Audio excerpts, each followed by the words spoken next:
Ross Dellenger joins us on the show, national college football writer, Yahoo Sports. He's on the Farm Bureau Insurance guest line. The show is brought to you by the number one selling tequila in the world, Patron Reposado, Patron Añejo, and Patron Extra Añejo. Enjoy a Patron Paloma this weekend at your favorite local restaurant. We are ESPN 105.9 The Zone. Ross Dellenger, how's Indianapolis? Cold. Oh, man. Where are you right now? Oh, I'm just in the hotel right now. I'll probably will go over to the stadium, maybe pop by later today, and then swing over to NCAA headquarters. Lot going on these days here. Yeah, it is, man. What's the famous steakhouse? St. Elmo's? St. Elmo's, that's right. Yeah. Have you been? I have previously. I have not yet on this trip. Might have to take care of that tonight, actually. Okay. All right. How long are you staying? I go back tomorrow, so just a couple nights. Try not to stay too long here. It's on the road enough during the season and stuff, so try to scale back as much as I can. But there's so much going on in college athletics, and there's so many. Not only is this NFL combine, NFL stuff here, obviously, but college athletics leaders are as well meeting at NCAA headquarters too, kind of simultaneously as they do most years. The committees meet, and the rules committee, competition committee, they'll hold a joint meeting actually with the NFL today. Okay. How far apart are the SEC and Big Ten with everybody else as far as revenue sharing and at-large bids right now, Ross? Well, the SEC Big Ten certainly has, the way realignment has happened has basically put arguably 12 of the top 15, maybe 15 in the top 20 football brands, or maybe just overall college sports brands in those two leagues, right? And so that comes with it a pretty good of power and authority and influence, and they're using that right now. They're using that to get more money in a new CFP revenue sharing model, and they're using that to get more automatic bids in a playoff. And I think because of their power and authority, look, Bo, I think in a way everybody's kind of got to follow suit. Too much of a pushback. I don't know that any one league, maybe even any two leagues like the Big 12 ACC has kind of enough clout to really push back on some of the requests and demands. Now, I'll say that the initial proposal to the CFP expansion structure we reported on last night, the initial one was 4 automatic qualifiers for each the SEC and Big Ten, and there was pushback against that actually, and so that there's kind of a compromise reached on that. So, I don't know exactly how far apart they are, but I know that there can't be too much pushback, or the eject button could be pushed by both of those leagues now that they're working together. That's the key right there. What Ross Dellenger just said.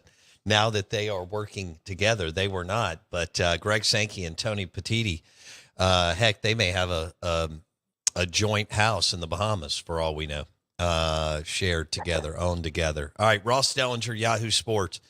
So there was, I don't see anything wrong with that. I'm surprised that I'm not surprised that there was pushback on the 4 automatic bids or whatever it was Sankey and Petitti wanted, but that sounds right. I mean, if we want a good college football playoff, I would think 4 minimum. So are you saying that the SEC and Big Ten are willing to not demand that and ask for that in the new college football playoff format, Ross? Well, I think they've reached somewhat of a compromise with it, which is the the three automatic qualifiers. So the proposal that we reported on last night that's being kind of socialized across the country is, three automatic qualifiers each for the Big Ten and SEC, two for the ACC and Big 12, one for the Group of Five, best Group 5 team, and then three at larges.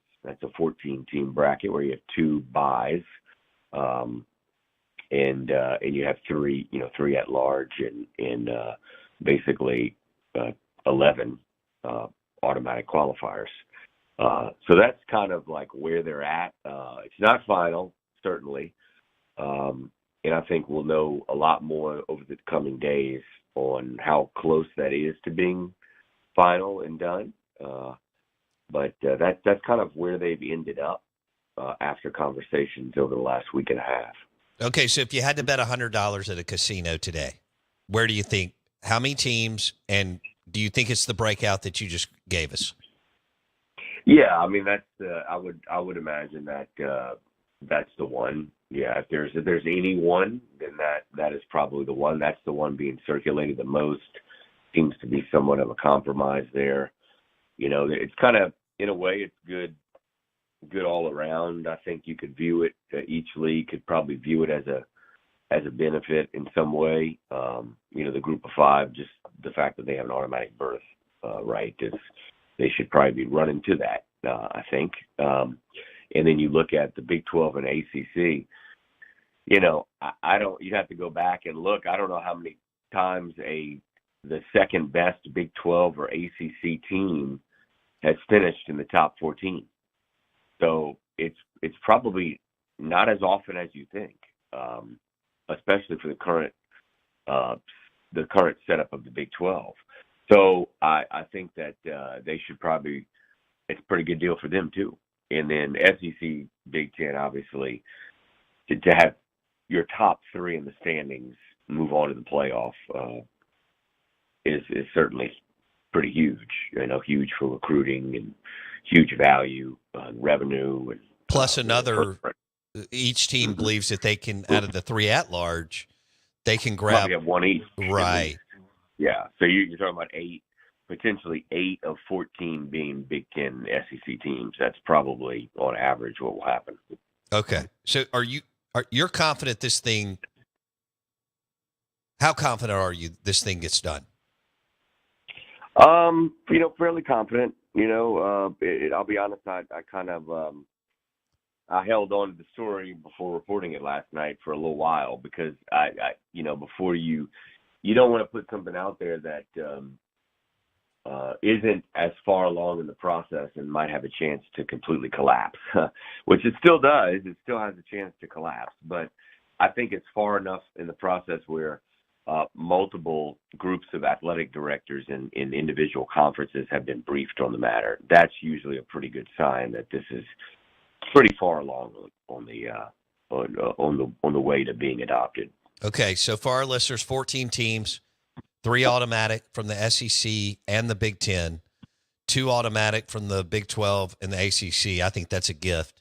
1 automatic from the G5.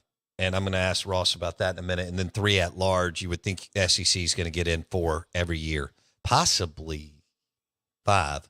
But the Big Ten and SEC are thinking they'll get 4 in most every year.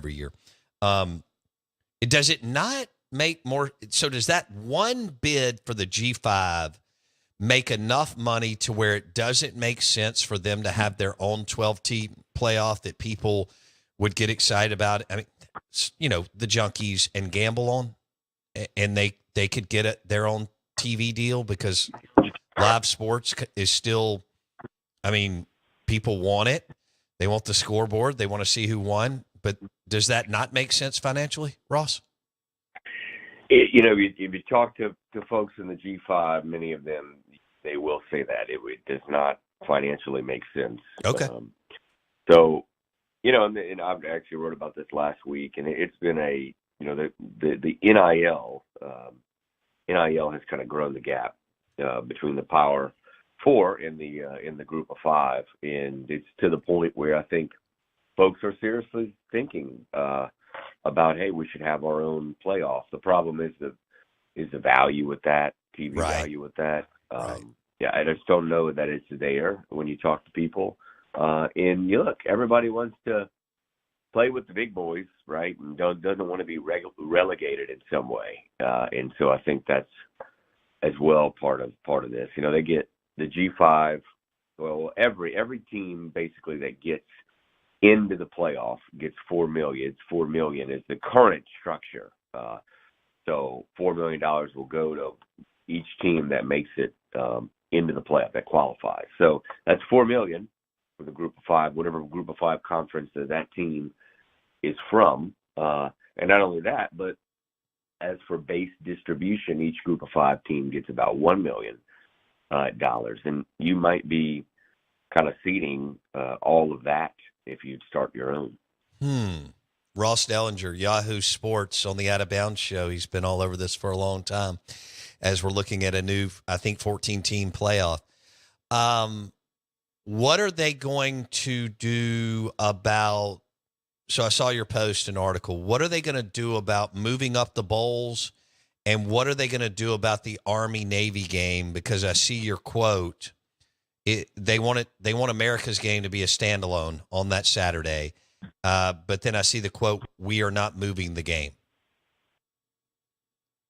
Yeah, it's the expanded playoff is going to have an impact on schedules, and one is the bowl schedule. So bowls are normally kick off the third weekend of December, and now what you'll have starting this year is 4 first-round playoff games that weekend.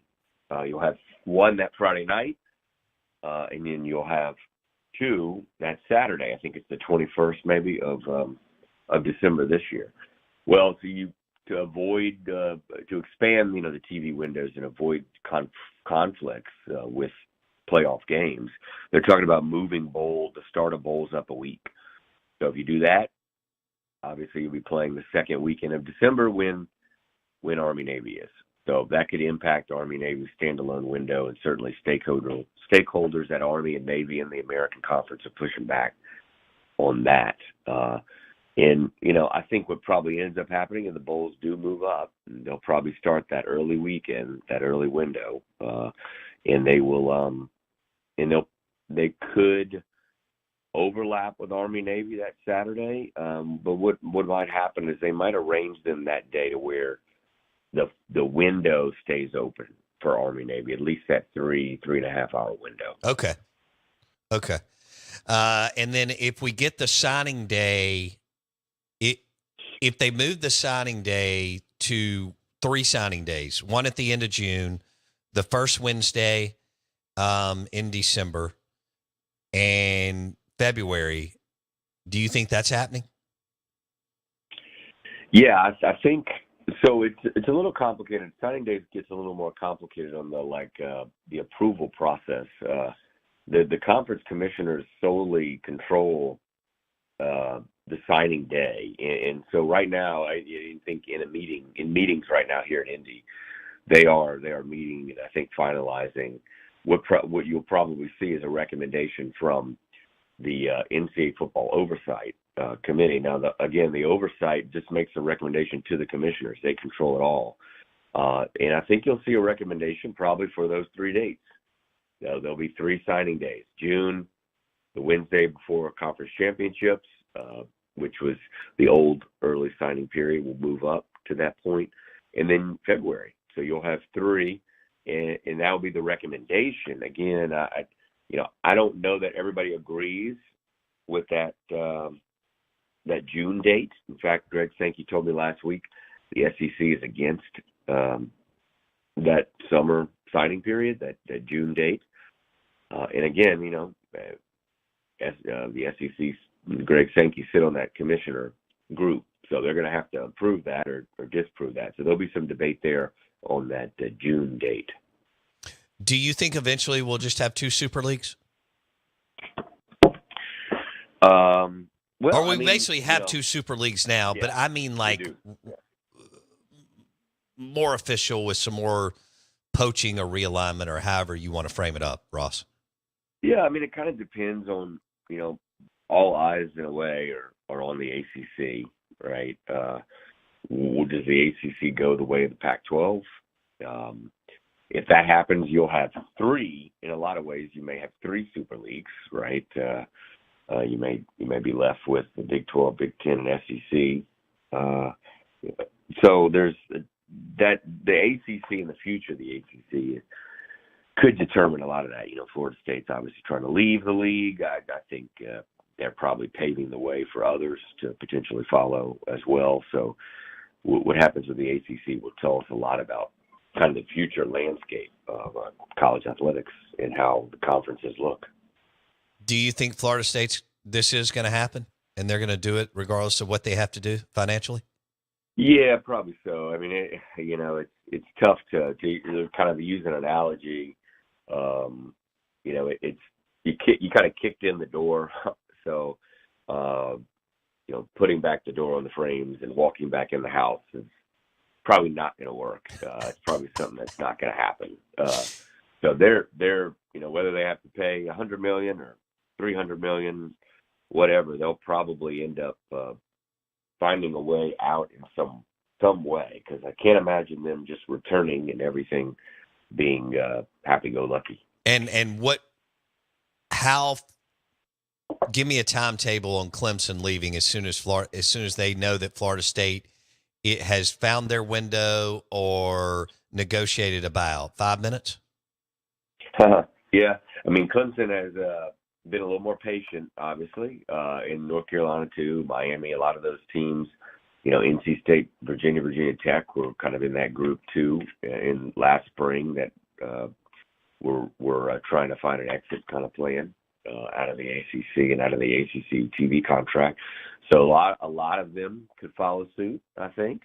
I would imagine within the next 3 to 6 months, you may see some more moves similar to Florida State, and I don't know that they'll wait. I don't know that these schools are going to wait until the last minute to see what happens with Florida State before they make a move. They may make a move even before the Florida State situation is rectified. If you had to guess the next 2 teams or 4 teams that are going to the SEC, who would they be? Well, I think that when you look at the grouping of North Carolina, NC State, Virginia Tech, and Clemson, Florida State, I guess you could throw in Miami. You look at those 7, right? Those are the 7 that talked last spring. Of the 2 of the 7, the probably the most attractive for the SEC is, and I've said this many times and written it, is North Carolina and Virginia. Same for the Big Ten. It's because, at least on the SEC side, you have the new states that bring extra revenue when it comes to, I believe, network revenue. So, you already have South Carolina and Florida, so having Clemson and Florida State doesn't bring as much new revenue. So, and then you have the brand of North Carolina, right? So they would be at the top. I think they're probably both of those schools. And then you have not just the brand of North Carolina, but then you have kind of the academic nature of UVA and their history there and their history with basketball as well. So those are probably pretty 2 attractive, more sensible brands. Thing is, North Carolina's probably not going to do anything without North Carolina State. I think that's been made fairly clear the last few months. The North Carolina Board of Governors made some decisions that would lead you to believe those 2, wherever they're going together, NC State and North Carolina. Okay. Hey, man, we appreciate the time today. I know you're at the Combine, and I thought I might get into J.J. McCarthy, but we're not going to have time. So maybe we'll catch up again in a few weeks. I appreciate you. All right, Bo. Thank you. Ross Dellenger, Yahoo Sports, on the Out of Bounds Show. Brought to you by Farm Bureau Insurance. Bundle your car and home and save with your local Farm Bureau Insurance agent. 14 teams. 3 to the SEC, 3 to the Big Ten, 2 and 2 to the Big 12 and ACC, 1 to the G5, and 3 at large. Boom. There we go. So you're thinking 4 a year out of the league. Sometimes more, but you're feeling good about 4. The question is, we know who the big boys are. They're not going to be there every year. Right.